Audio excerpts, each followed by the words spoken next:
All right, shalom everyone. I want to share something that I had shared on my Facebook page back in 2011.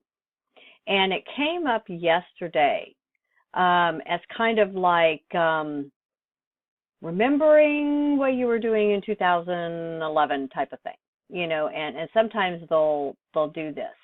Okay, well, I honestly don't remember posting this, and I didn't write this. But it's really, really good. And I don't even remember where I saw this little story, but I want to share it with you now. It was entitled A Quilt of Holes.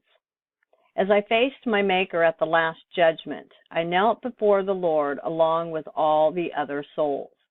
Before each of us laid our lives like the squares of a quilt in many piles.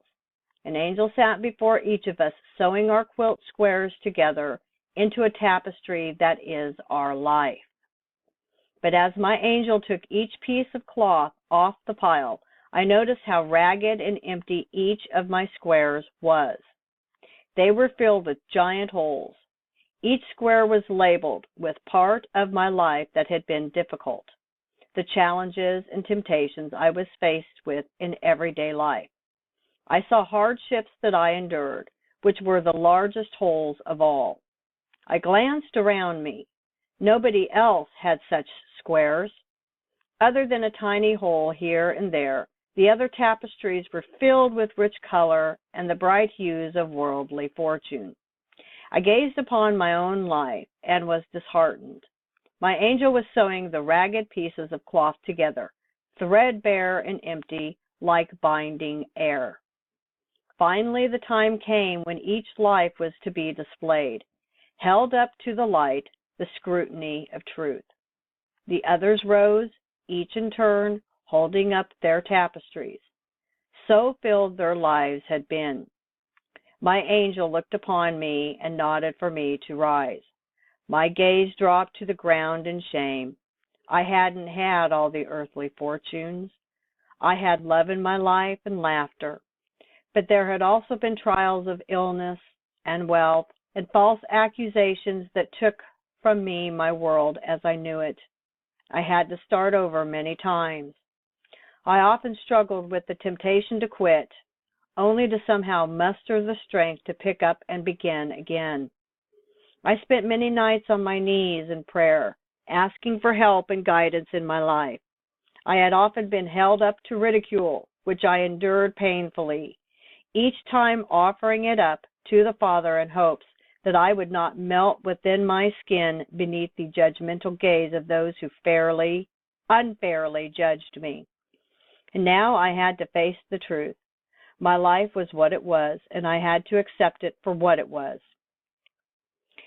I rose and slowly lifted the combined squares of my life to the light. An awe-filled gasp filled the air. I gazed around at the others who stared at me with wide eyes. Then I looked upon the tapestry before me. Light flooded the many holes, creating an image, the face of Christ. Then our Lord stood before me with warmth and love in his eyes. He said, "Every time you gave over your life to me, it became my life, hardships, and my struggles. Each point of light in your life is when you stepped aside and let me shine through until there was more of me than there was more of you. May all our quilts be threadbare and worn, allowing Christ to shine through." Now, of course, any picture that would be like a representation of Jesus, we know that's not what he looks like. But I did want to find something that would represent what was the main message of this little story. We all have holes in our quilts. And it's because if we are living for Him, it will show His image, because we don't want us to be shown.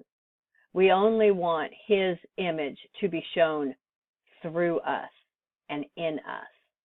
And so that's just something that I wanted to share. Again, it's called a quilt of holes.